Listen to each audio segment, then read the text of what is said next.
दिनेशजी पटवा, दिनेशजी मुनोट एवं विजयजी मुनोट ये स्वाध्याय और वाचन के इसमें पूरे भारत में भ्रमण करते हैं। अभी हिंगन घाट में भी पधारे हुए हैं।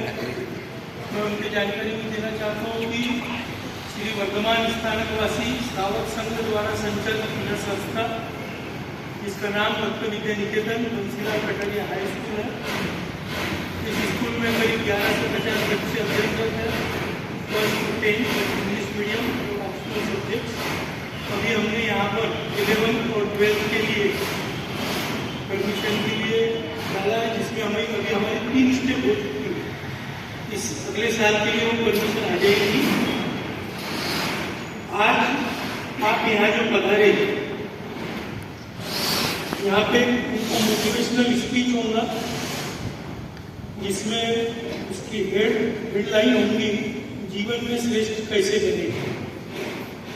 मैं दिनेश जी मुनोट और विजय जी पटवा के स्वागत के लिए आमंत्रित करना चाहता हूँ।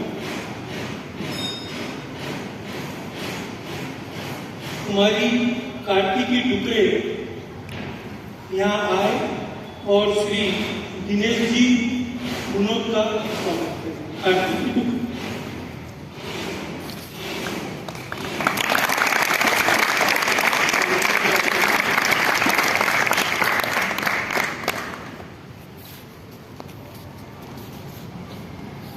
श्री विजय जी पटवा के स्वागत के लिए आमंत्रित करता हूँ सोलोनी घोटे। सोलोनी घोटे यहाँ है।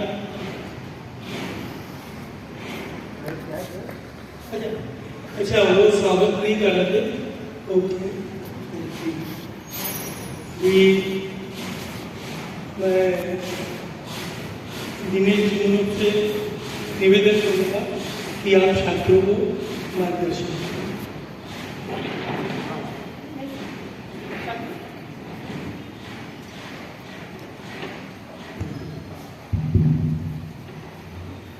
आप सभी बैठ जाइए। आपसे कंटिन्यू वीडियो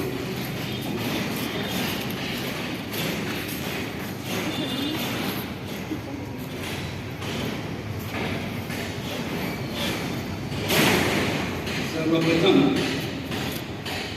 रत्न विद्या निकेतन के इस बंसीलाल कटारिया हाई स्कूल के अंदर मुझे जो मौका मिला आप बच्चों के साथ आकर रूबरू होना का, आप बच्चों के साथ आकर कुछ वार्तालाप करने का, इन्होंने बोलते वक्त तो बोल दिया कि आप मोटिवेशनल होकर कुछ बोला है। अब इतने भारी भारी शब्द तो मैंने किसी जिंदगी में सुने भी नहीं है। हाँ, ये इंग्लिश मीडियम की स्कूल है। और आप कौन सी लँग्वेज में कम्फर्टेबल हो, मराठी, हिंदी और इंग्लिश? मराठीमध्ये चालेल का इंग्लिशमध्ये बोलायचं? मराठीमध्ये बोलायचं। ओके, मराठीमध्ये बोला। छान। तर सर्वप्रथम मला सांगा की तुम्ही कोणत्या वर्गाची मुले आहात सगळे?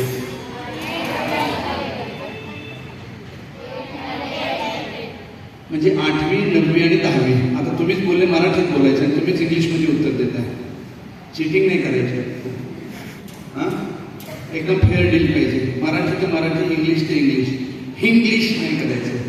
अर्ध मराठी अर्ध इंग्लिश, धेर दुसरी भाषा नाही बोलायची। किती वेळ बसायची तयारी आहे? असं नाही, नंतर कधी संपणार असं नको। 11 वाजून 22 मिनिटं झाली माझ्याकडे।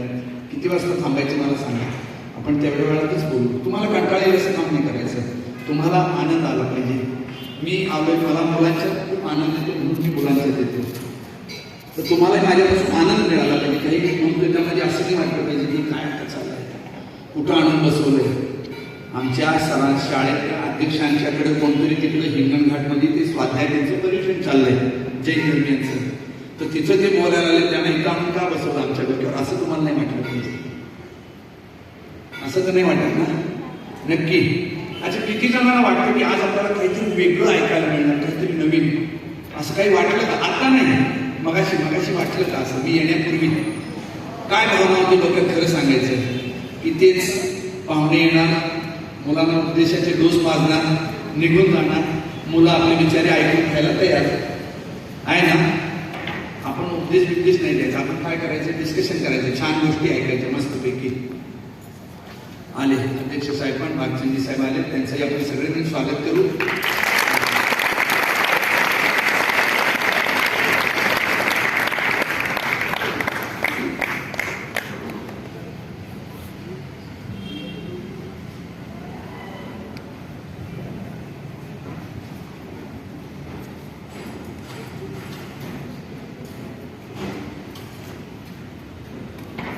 सांगू नको मी काय विचारलं, तुझं माझं सिक्रेट आहे. आहे सर.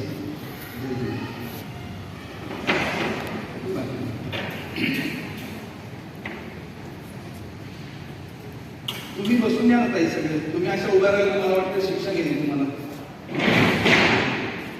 तर आपण एक छान गोष्ट पहिली ऐकू. एकदा काय झालं, एक तुमच्यासारखाच पण तुमच्यापेक्षा थोडा मोठा, 10वी झाली होती, 12वी त्याची संपली होती आणि वाणूला जाणारा मुलगा होता. तो पुण्यात हॉस्टेलला राहत होता, हॉस्टेलला. आणि हॉस्टेलला राहत असताना काय झालं, असं म्हणून तो मुलगा हिंगणघाटचा होता पण पुण्याला शिकायला होता. 12वी झाली होती, इंजिनिअरिंग वगैरे काहीतरी शिकत होते. पुण्याला बरीच मुलं येतात भारतातून शिकायला. तर शिकायला आला होता.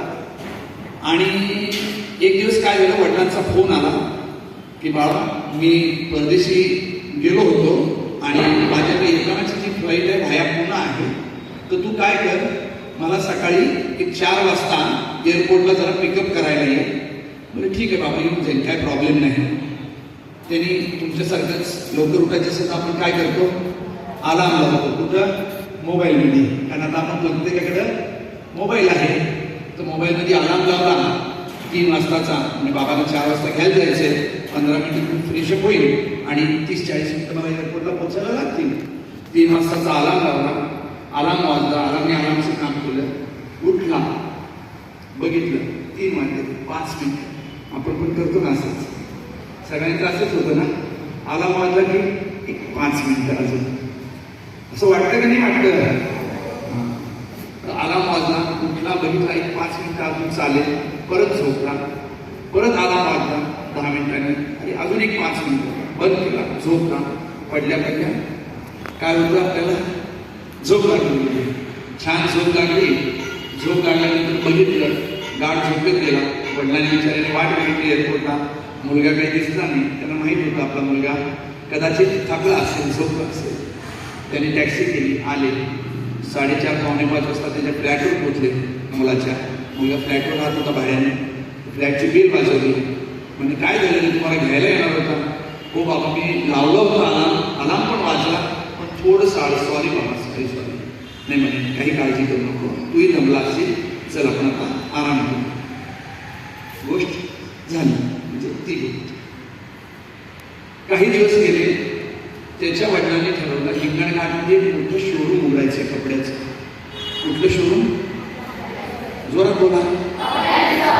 मुलांना काही बोलायला बंदी आहे असं काही आहे का, तुम्ही पण उत्तर देऊ शकता. बोलता येतं का तुम्हाला सगळ्यांना, एकदा बोलून दाखवा बघून. कसलं शोरूम, येतं येतं समाधान. तर कपड्याचं शोरूम मोठं उघडायचं ठरवलं. चांगले तुमच्या शाळेचं जसं छान नवीन कन्स्ट्रक्शन सुरू आहे, त्याच पद्धतीनं शोरूमचे छान मोठं कन्स्ट्रक्शन, 4 मजली भव्य शोरूम. आता शोरूम सारख्या गोष्टीचं उद्घाटन करायचं म्हणजे कुठलं तरी सेलिब्रिटी बोलवावं लागतं. तर त्यांनी काय केलं, आलिया भट्टला बोलवलं. आलिया भट्ट, तुमच्या हस्ते हिंगणघाटमध्ये आमच्या शोरूमचं आम्हाला काय करायचं आहे, उद्घाटन करायचं आहे. आता मुलगा पुण्यातच होता. तर मुलाला सांगितलं, तू एक काम कर, आलिया भट्टचं एक शूटिंग आता दुबईमध्ये चालू आहे. ती दुबईतलं शूटिंग संपून डायरेक्ट पुण्याच्या फ्लाईटने पुण्याला येणार आहे. तू पुण्यात तिला पिकअप कर आणि डायरेक्ट आपल्या हिंगणघाटला घेऊन ये. आलिया भट्टचा नंबर मुलाला दिला. तुमच्यापैकी किती जणांना बरं वाटेल म्हणजे असं नंबर मिळाला आपल्याला तर असं द्या ऑन लाईट मोड. नाही तर म्हणाल काका आले होते असं काहीतरी सांगून गेले, असं नसतं. तर त्यांनी आलिया भट्टचा नंबर दिला. मुलाने आलिया भट्टला फोन केला, मॅडम तुम्ही आमच्या शोरूमच्या उद्घाटनासाठी येणार आहात, तर मी किती वाजता तुम्हाला एअरपोर्टला घ्यायला येऊ. पण सेफ फ्लाईट, माझी पहाटे 4ला फ्लाईट येते, तुम्ही 4 वाजता या आणि मग आपण तिकडून लगेच थोडं फ्रेशर होऊ आणि निघूया पुढे निघण्याच्या रस्त्यासाठी. जे काही तुमची पुढची अरेंजमेंट असेल तसं आपण जाऊ. आता काय समृद्धी हायवे झाल्यामुळे त्या बाबांनी छान मोठी मर्सिडीज कार पाठवून दिली होती की बाबा तू त्या हायवेने घेऊन ये, म्हणजे फटाफट पोहोचून जा. तर त्याने परत पहाटे 3चा अलार्म लावला. आता 3 वाजता अलार्म वाजला. काय होईल, काय होणार? हा 5 मिनिटं वाटेल असं. कुणाला आणायला जायचंय? तुम्ही असता तर काय केलं असतं? 2 वाजता. तुम्ही रे तुमच्या इथं कम्पॅरेटिव्हली मुलांना तुम्ही खूप शांत बसवलं असं वाटतंय मला. त्यांचा आवाज येत नाही फार. तुम्ही काय केलं असतं मुलांना? इमानदारीत सांगायचं, आलिया भटला आणायला जायचंय पहाटे 4ला एअरपोर्टला. तर काय केलं असतं? सगळ्यात पहिलं तर रात्री झोपच आली नसती. चुकून झोप लागली आणि जर उठायची वेळ उठलो नाही चुकून, तर किती मोठा चान्स माझा जाईल. आलिया भटला आणायचंय मला सोबत जाऊन आणि गाडी फक्त आपण दोघंच, आलिया भट आणि मी. किती छान गप्पा होतील, किती छान छान गोष्टी तिच्या शूटिंगच्या ऐकायला मिळतील. जिची एक सही मिळावी म्हणून आम्ही धडपड करतो, जिच्या बरोबर एखादा फोटो मिळावा म्हणून धडपड करतो, तर त्या आलिया भट बरोबर पुण्यापासून हिमनघाट पर्यंत आहे की नाही? चांगली संधी आहे का नाही? रात्री झोप येईल का तुम्हाला रे? मुलांना येईल वाटतं मला, मुलीच जास्त तर एन्थुसियास्टिक आहे. तर झोपच येणार नाही. त्याचं मूळ कारण आहे की तुम्हाला जी गोष्ट हवी हवीशी वाटते, जी गोष्ट तुम्हाला पाहिजे आहे, जी गोष्ट तुम्हाला स्वप्नातील वाटते पण ती प्रत्यक्ष मिळणार आहे, अशी गोष्ट ज्यावेळी समोर येते त्यावेळी मग आपण सगळं विसरतो. झोप पण विसरतो, तहान पण विसरतो, भूक पण विसरतो आणि त्या गोष्टीच्या मागे धावतो. कधी? ज्यावेळी ती गोष्ट आपल्याला हवी हवीशी वाटते त्यावेळी. आता अभ्यास नाही वाटत ना हवा हवासा? वाटतो का नाही? हो की नाही सांगा? 10वी वाले किती जण आहेत? हात वर करा. बरेच आहेत तरी. आणि बाकीच्या ना 10वीची परीक्षा आपल्या इकडे माइल स्टोन किंवा स्टेपिंग स्टोन म्हणून पकडलं जातं, म्हणजे पायरीचा दगड. कारण 10वी नंतर तुमचं जे काही क्षेत्र असतं अभ्यासाचं, शाळेतलं एक सुरक्षित वेगळं वातावरण असतं.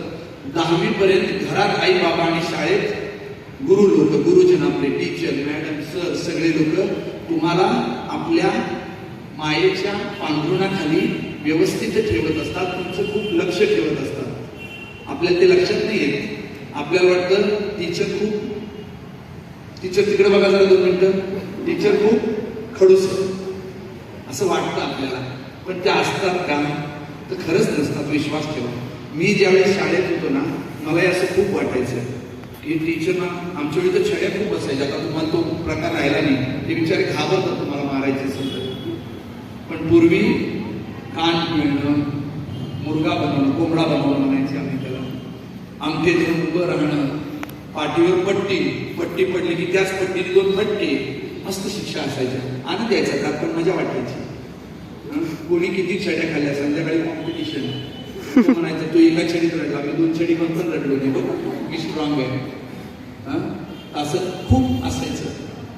आता इथे चांगलं करू इच्छितात, पण आपण लोकांनी कंप्लेंट करून त्यांचे हात बांधून टाकले. मी तर म्हणतो पहिली शिफ्टी घ्यायला पाहिजे. खरंच खूप चांगली होती, आनंद होता त्यात. मारायचे पण प्रेम पण द्यायचे. जसं मी इथे गोष्ट सांगितली होती, तुम्हालाही सांगतो. कुंभाराला तुम्ही बघितलं, ऊन असं येणार आहे का? अरे बापरे, नाही. तो एक काम कर, ज्यांना ऊन लागतं पटकन इकडे वरती बसा किंवा असं या वर या बेटा, उन्हात नका बसू. चल ये बेटा, तू पण बरी. ज्यांना ऊन लागतं ते बरी. तिचं तुम्ही पण ह्या बाजूला उन्हात नका बसू. तुम्हाला शिक्षण नाही द्यायचं इथे काही. नाही तो वरती या ना. वरती बघितलं की नाही बघितलं मला माहिती नाही. कुंभार ज्यावेळी गाडगं, मडकं, घडा जे काही तुम्ही म्हणता त्याला, ते ज्यावेळी बनवतो त्यावेळी त्याचा एक हात आतमध्ये असतो घड्याच्या आतमध्ये असतो, त्या हाताने तो घडा सांभाळत असतो आणि दुसऱ्या हाताने घड्याला बाहेरून थापटी मारत मारत मारत आकार देत असतो. तसंच आपले गुरुजन पण एका हाताने आपल्याला सांभाळून ठेवतात, पण तो हात आतमध्ये असल्यामुळे आपल्याला दिसत नाही आणि दुसऱ्या हाताने ज्यावेळी थापटी मारतात ती थापटी फक्त दिसते, पण तसं नसतं, ते खूप चांगलं आपल्याला सांभाळतात. चला आता थोडंसं 10वीच्या मुलांचा विषय घेऊन आपण थोडंसं बोलूया. 10वीची परीक्षा साधारणतः कधी असते रे मुलांना? 10वीवाले मार्चच्या पहिल्या दुसऱ्या आठवड्यात धरू आपण, म्हणजे मार्चचे 10 दिवस सोडून द्या, तर फेब्रुवारी एंड पर्यंतचा वेळ आपल्याकडं अभ्यासाला आहे. आता कुठला महिना चालू आहे? बोला पुढं. ऑक्टोबर हे फेब्रुवारी पर्यंत किती महिने झाले? सप्टेंबर, ऑक्टोबर, नोव्हेंबर, डिसेंबर, जानेवारी, फेब्रुवारी 6 महिने. 6 महिन्याचे दिवस नाही माहिती? एवढं कॅल्क्युलेट करावं लागतं तुम्हाला. एका महिन्याचे दिवस मोठामोठी 30, ऍव्हरेज कधी 28, कधी 31, पण आपण म्हणतो महिन्याचे दिवस 30. 6 महिन्याचे 180 दिवस. तुम्ही रोज किती तास अभ्यास करता? खरं खरं सांगायचं. 3 तास ऍव्हरेज, कारण बाकी वेळेला आपल्याला किती कामं असतात ना. मोबाईल आहे का प्रत्येकाकडे? मोबाईल खूप सुदैवी आहे, नका घेऊ लवकर त्याला. टीव्ही तर बघायला लागतो. प्रोड्युसर एवढे पैसे खर्च करून आपल्यासाठी सिरियल बनवतात, कार्टूनिस्ट कार्टून छान छान बनवतात आणि मैत्रिणीची गप्पा नाही मारल्या तर मग जेवण पचत पण नाही ना. तर 3 तास ऍव्हरेज जरी धरले तर 180 गुणिले 3 किती झाले? 18 त्रिक 54, 18 3 54. बरोबर आहे टीचर? बरोबर आहे. किती लोकांना पाढे पाठ आहेत मला सांगा? टेबल्स तुमच्या भाषेत कितीपर्यंत? लक्षात ठेवा, आजपासून एक गोष्ट, मिनिमम 30 पर्यंतचे टेबल्स तुम्हाला आलेच पाहिजेत. ते आले तर कुठलंही गणित सोपं होतं, खूप सोपं होतं, खूप फरक पडतो. हे पूर्वी होतं, आता परीक्षेत पण कॅल्क्युलेटर वापरायला देतात का? नाही ना, नशीब तेवढं तरी. पण पाढे पाठ करा, tables, learn the tables, minimum up to 30. त्याच्या पुढे आले तर खूप चांगलं, पण मिनिमम 30 पर्यंत तरी लर्न करा, तुमच्यासाठी चांगलं आहे, माझा काही फायदा नाही. तर किती तास झाले आपल्याकडं? 540 hours. आता विषय किती आहेत तुमचे? 10वी वाले 8 का 9 का 10? एक ठरवा सगळ्यांनी. 9 आहेत. तर 9 विषय. 9 विषयाला वेळ किती आहे तुमच्याकडं? 540 तास तुमच्या सांगण्याप्रमाणे. तो वाढू पण शकतो, पण ते तुम्ही नंतर बघा. तर 540 तासात 9 विषय करायचे आहेत, प्लस रिव्हिजन पण करायची आहे. आपण असं धरू 10 विषय आहेत. एका विषयाला किती वेळ मिळाला? 54 तास.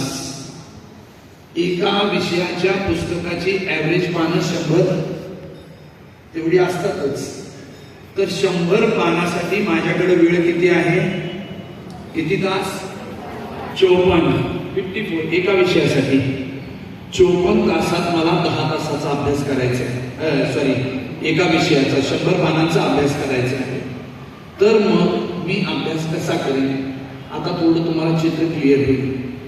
अशा पद्धतीचं प्लॅनिंग करून जरी कराल, त्यावेळी ही परीक्षा नाही, जीवनातली कुठलीही परीक्षा असेल तर तुम्ही आरामात चांगल्या मार्काने पास होऊ शकता. कारण तुम्हाला माहिती आहे की मार्चमध्ये परीक्षा आहे.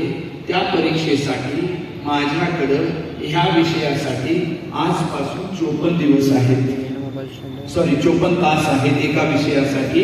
तर तुम्हाला माहिती आहे ह्या विषयातला हा पाठ खूप कठीण आहे किंवा हा पाठ सोपा आहे, तर ह्या पाठासाठी मी एवढे तास देऊ शकते किंवा एवढे तास देऊ शकतो. आणि मग बाकीचं पण असं तुम्ही जर कॅल्क्युलेशन करून प्रॅक्टिस केली तर मग तुम्हाला पेपर अवघड जाईल का? किती जणांनी असं प्लॅनिंग केलं इमानदारीत सांगा मला. तर आज घरी गेल्या सगळ्यात पहिली गोष्ट करायची, आपलं आता कर्तव्य आहे परीक्षेचं. हेच पुढं मोठं होऊन तुम्हाला जीवनात पण लागू होईल. सकाळी उठल्या 5 ते 10 मिनिटाचा वेळ आपल्या दिवसभराच्या प्लॅनिंगसाठी जर तुम्ही दिलात तर मग तुम्हाला कुठलीही गोष्ट अवघड जाणार नाही. आपला मेन प्रॉब्लेम हाच होतोय की आपण प्लॅनिंगसाठी वेळच देत नाही आणि मग ऐन टायमाला धावपळ करत बसतो आणि मग आपल्याला लक्षात येतं की खूप गोष्टी करायच्या होत्या पण खूप गोष्टी राहून गेल्या. ह्यालाच म्हटलं जातं की आपल्या जीवनाचं उद्दिष्ट काय आहे हे पहिले समजावून घ्या. तुम्ही अजून तसं ह्या गोष्टीसाठी थोडे छोटे आहात. ह्या सगळ्या गोष्टी तुमच्या 11वी 12वी त्याच्यानंतरच्या ह्याच्यात येऊन जातील की बाबा आपल्या जीवनाचं काय उद्दिष्ट असावं, आपल्याला आयुष्यात काय बनायचं आहे. हे प्लॅनिंग ज्यावेळी तुम्ही डोळ्यासमोर ध्येय ठेवाल त्याच वेळी तुम्ही असं प्लॅनिंग करू शकाल, अन्यथा करू शकणार नाही. तर आज प्रत्येकाने शांतपणाने विचार करा की मला आयुष्यात काय बनायचंय, मला आयुष्यात काय व्हायचंय आणि मग ते होण्यासाठी काय करायला लागेल. अशा पद्धतीने ज्यावेळी कराल त्यावेळी तुमचं सगळं व्यवस्थित होईल. आली लक्षात गोष्ट. ऊन वाढतच आहे. एक 10 मिनिटं अजून चालतील नक्की. छोटीशी एक गोष्ट सांगू मग काही गोष्टी सांगून आपण थांबू. कारण कुठल्याही गोष्टीचे एक लिमिट असतं. चांगल्या जरी गोष्टी ऐकल्या तर माणसाचा मेंदू हा कुठलीही गोष्ट एकाग्रतेने ऐकण्यासाठी 40 ते 45 मिनिटाचाच वेळ. म्हणून तुमच्या शाळेचे एक जो पिरियड असतो तास असतो तो 40-45 मिनिट्सच असतो. त्याच्यापेक्षा जास्त नाही ठेवत. त्याचं कारणच हे आहे की एक गोष्ट तुम्ही मन लावून त्याच्यापेक्षा जास्त त्याच्यावर कॉन्सन्ट्रेट करूच शकत नाही. त्यामुळे प्रत्येक गोष्ट आपल्याकडे जी काही आहे ना, तुम्हाला लहानपणापासून घरी शाळेत जे काही शिकवलं जातं, एक लक्षात घ्या, आपला जो भारतीय संस्कृतीतील कुठलाही धर्म घ्या, भारतीय संस्कृतीतले कुठलेही विचार घ्या, हे खूप शास्त्रशुद्ध पद्धतीनेच बनवलेले आहे. तर आपण अभ्यासाच्या प्लॅनिंगविषयी बोलत होतो. तर तो प्लॅनिंग तुम्ही ज्यावेळी पूर्ण कराल त्यावेळी मग तुम्हाला लक्षात येईल की मराठी हिंदी कम्पॅरेटिव्हली मला सोपं जातंय.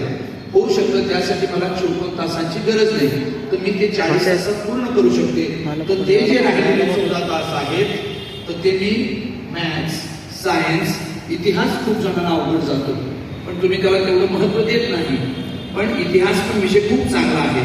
आणि आता सुदैवाने तुमच्या लक्षात घ्या की कुठलाही विषय असा नाही की ज्यात तुम्ही स्पेशलायझेशन करू शकत नाही. पूर्वी फक्त असं होतं की आर्ट्स, सायन्स, कॉमर्स. त्यात पण आमच्या वेळी तर 70% पुढचे सायन्स, 70 ते 55-60 वाले कॉमर्स आणि त्याच्या खालचे आर्ट्स. आता ती गोष्ट नाही. आता आर्ट्सचं पुण्यातल्या फर्ग्युसन सारख्या कॉलेजचं कट ऑफ जे आहे 96-97% आर्ट्सची गोष्ट करतोय मी. Science 98-99%, commerce same. त्यामुळे असं समजू नका की आता आर्ट्स कमी सायन्स जास्त असं काही राहिलेलं नाही. फक्त इतिहास विषय घेऊन देखील तुम्ही पोस्ट ग्रॅज्युएट करून संशोधकाचं काम करून भारतीय पुरातत्व विभागात तुम्हाला चांगली सरकारी नोकरी मिळू शकते. तुम्ही चांगले इतिहास संशोधक बनू शकता. भूगोलाचा अभ्यास करून तुम्ही टुरिझम क्षेत्रामध्ये करिअर करू शकता. तर आता खूप वाईट आहे. तर कोणाला जर इतिहास आवडत असेल, भूगोल आवडत असेल तर त्यांनी असं नका समजू की आता मला यात काही नाही आहे. तर खूप करिअर ऑपॉर्च्युनिटी तुमच्यासाठी उपलब्ध आहेत. तर ह्या पद्धतीने तुम्ही विचार करा आणि कुठल्याही प्रकारच्या कॉम्पिटिशनला, दबावाला, टार्गेटला बळी पडू नका कृपया. तुम्ही 90-95% मार्क मिळवले तरच तुम्ही हुशार, अन्यथा नाही. असं कुठेही होत नाही. हे फक्त हल्लीचं स्पर्धेचं युग आहे आणि त्यामुळे तुम्ही ह्या गोष्टीचं बर्डन घेताय. तुम्हाला फक्त एकच गोष्ट करायची आहे, माझं जे काही आहे ते मी 100% प्रामाणिकपणाने देईन. माझी जी मेहनत करायची आहे, मला जो अभ्यास करायचा आहे, मला जे काही टार्गेट आहे ते मी 100% माझे प्रयत्न, माझे इफोर्ट्स पूर्ण 100% त्यामध्ये देईन. रिझल्ट काय येतो ह्याच्याशी काहीही घेणं देणं नाही. सचिन तेंडुलकर तुम्हाला सगळ्यांना माहिती आहे. चला तो रिटायर झाला. आजच्या भाषेत विराट कोहली पण तुम्हाला सगळ्यांना माहिती आहे. प्रत्येक वेळी विराट कोहली 100 करतो का? प्रत्येक वेळी 50 करतो का? कधी कधी 0वर पण आउट होतो, कधी 1, 2, 3 रन पण बनवून आउट होतो. पण म्हणून का मग तो व्हाईट प्लेअर झाला का? तर एखाद्या परीक्षेत थोडेसे कमी मार्क पडले म्हणून निराश हताश व्हायचं गरज नाही. कारण ती परीक्षाच म्हणजे तुमच्या आयुष्याचं सर्वस्व आहे असं बिलकुल नाही. तुम्ही ती परीक्षा फक्त एवढ्यासाठी आहे की तुम्हाला जे काही शिकवण्यात आलंय, तुम्ही जो काही अभ्यास केलाय, तो अभ्यास तुमच्यापर्यंत व्यवस्थित पोहोचला की नाही हे बघण्याची ती परीक्षा आहे. खरं तर ती तुमची परीक्षाच नाही.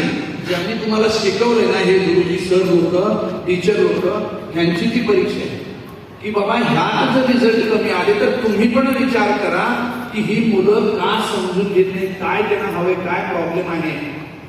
टीचर लोकांनी माझा आग्रह राहील की तुम्ही पण परीक्षेकडे ह्या दृष्टिकोनातून बघा. तर मग तुम्हाला कुठल्याही गोष्टीचं आयुष्यात टेन्शन घ्यायची गरज नाही. जर आपल्याला जी गोष्ट करायची आहे ती आनंदी राहून तुम्ही केलेत, वरे ना बेटा, खरंच वरे नको होणार असो, त्रास होत असेल जागा आहे ना. कुठल्या कार्यक्रमाला जाण्याचा योग आला आणि उशीर झाला तर घाबरायचा नाही. बिनधास्त छाती पुढे काढून पुढे जायचं आणि पुढे जाणं असतं तिथं बसून जायचं. एका त्याला एक पिरॅमिड असा कॉर्पोरेट सेक्टरमध्ये ज्यावेळी आपण काम करतो तर पिरॅमिड रचना चालते तिकडं.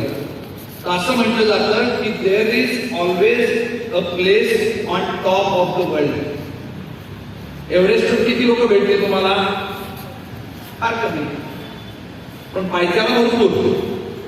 जसं जसं तुम्ही वर जाल, उंचीवर जाल, पुढे जाल, तसं तसं गर्दी कमी होती. नेहमी लक्षात ठेवा. तुम्ही पुढे आला असतात तर तुम्हालाही बरं वाटलं असतं, मलाही बरं वाटलं असतं. ठीक आहे, बसतात तर बस ऐकू येतंय ना? ठीक आहे, ऐका लक्ष. तर आयुष्यामध्ये कधीही घाबरायचं नाही. घाबरायचं एकाच गोष्टीला की माझ्या हातून काही वाईट गोष्ट घडू नये.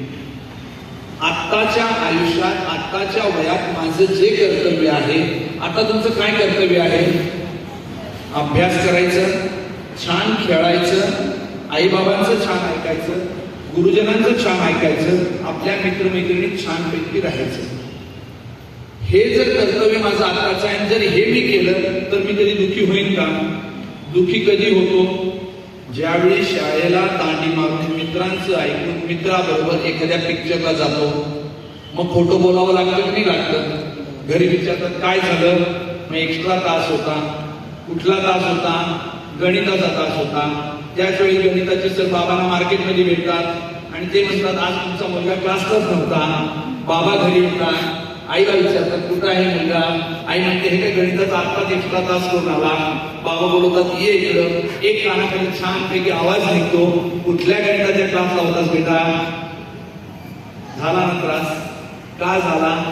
जी गोष्ट करायची ती न केल्यामुळे त्रास झाला. त्यामुळं कुठल्याही गोष्टीचं टेन्शन घ्यायचं नाही, कुठल्याही गोष्टीचं बर्डन घ्यायचं नाही. आनंदात राहून छान आपलं जे काही आहे खेळायचं आहे, प्रामाणिकपणे खेळा. मग ते खेळताना अभ्यासाचा विषय डोक्यात नका आणू. छानपैकी खेळायला बसलेत आणि त्याच वेळी अगं तुझं गणिताचा होमवर्क झाला का? कशाला पाहिजे? खेळताय ना, छान खेळा ना. अभ्यास करताय ना, मग त्यावेळी संध्याकाळी क्रिकेट खेळताना काय करू हा विषय नाही. आता अभ्यास करतोय, इमानदारीत अभ्यास करा. आता खेळायचंय, खेळा. जेवताना फक्त जेवायचं, मोबाईल टीव्ही नाही बघायचं. अशा गोष्टी जर तुम्ही करत गेला तर मग तुम्हाला सक्सेसफुल होण्यापासून कोणीही रोखू शकत नाही. आता एक छोटीशी गोष्ट सांगताना थांबतो. एकदा एक राजाच्या दरबारात 2 मित्रांना पकडून आणलं. काहीतरी त्यांचा गुन्हा झाला होता छोटासा आणि राजाच्या दरबारात आणलं. तर राजाने सांगितलं की तुम्हाला आजपासून बरोबर 15 दिवसांनी फाशीची शिक्षा देण्यात येईल. काय सांगितलं? आजपासून 15 दिवसांनी कुठली शिक्षा? फाशीची शिक्षा देण्यात येईल आणि तोपर्यंत तुम्हाला कारागृहात डांबलं जाईल, कारागृहात बंद केलं जाईल. दोघांना घेऊन गेले. आता खरं सांगा, फाशीची शिक्षा म्हटल्यावर आपल्याला काय होणार की आता किती दिवस राहिले? फक्त 15 दिवस खूप वाईट वाटेल ना आपल्याला. तसंच झालं. तिथे एक जो माणूस होता त्याला वाटलं काय झालं हे, कुठून मी चूक करून बसतो, कुठून तुझ्या सोबत आलो, फक्त 15 दिवस राहिले माझ्या आयुष्याचे, आता मी काय करू, मला हे करायचं होतं आयुष्यात, मला ते करायचं होतं, मला इकडे फिरायचं होतं, असं करायचं होतं, तसं करायचं होतं, बस सारखं रडणं चालू रडणं चालू रडणं चालू. दुसरा होता तो मात्र मस्त शांतपणे बसला होता. ह्याने 10 मिनिटं, शेवटी रडताना माणूस रडेल किती वेळ ना. तुम्ही पण कधीतरी वाईट वाटलं तर रडला असाल, आता रडत नसाल पण रडला तर असाल. किती वेळ रडतो आपण? 5 मिनिटं 10 मिनिटं, ह्याच्यापेक्षा जास्त रडू पण येत नाही. तसंच आहे, जसं दुःख पण टिकत नाही ना तसं सुख पण टिकत नाही. म्हणून हे गोष्टीचा विचार करायचा. ज्यावेळी दुःख येईल त्यावेळी म्हणायचं काही नाही, हे निघून जाईल. आणि सुख आलं तरी जास्तीचा माज नाही करायचा. माज म्हणतात आमच्या इकडे शब्द येतो, म्हणजे त्याचा खूप गर्व नाही करायचा, अभिमान नाही करायचा, हे पण निघून जाईल. त्यामुळे कायम खुश राहा, फक्त खुश राहा बस. ना अभिमान करा ना दुःख करा. तू सांगते तसं तिला चांगली गोष्ट आहे. तर तो रडायचा थांबला. त्याने बघितलं म्हणजे अरे हा तर मस्त शिळ घालत छान बसलाय. म्हणजे अरे बाबा तू ऐकलं तर राजाने काय सांगितलं? राजाने सांगितलं 15 दिवसानंतर आपल्याला फाशी आहे. हो म्हणे ऐकलं. अरे मग तुला वाईट नाही का वाटत? म्हणजे फाशी 15 दिवसानंतर, आता वाईट वाटून काय उपयोग आहे? 15 दिवसात बघून आपण काय करता येईल काय नाही विचार करतो. म्हणे लक्षात ठेव की देव ज्यावेळी एक दरवाजा बंद करतो ना त्यावेळी दुसरा एक ऑटोमॅटिक खुला झालेला असतो, ऑटोमॅटिक उघडलेला असतो. आपलं होतं काय, आपण बंद दरवाजावर धडका मारत बसतो आणि डोक्याला हात लावून बसतो. दुसरीकडे बघतच नाही की ह्या रूमला अजूनही दरवाजा आहे का, बाहेर पडायचा मार्ग, याचा विचारच आपण कधी करत नाही. तर तो म्हणजे बघू 15 दिवस आहेत, काही ना काहीतरी सुचेलच. आणि असं करता करता फाशीचा दिवस आला. आदल्या दिवशी राजाने परत बोलवून घेतलं. म्हणे उद्या सकाळी तुम्हाला फाशी आहे, तुमची अंतिम इच्छा काय आहे? आता जो रडत होता तो म्हटला काही नाही, मला देवाची प्रार्थना करू द्या, बस मला हे थोडंसं खाऊ द्या, मला आता मरणारच आहे वगैरे वगैरे.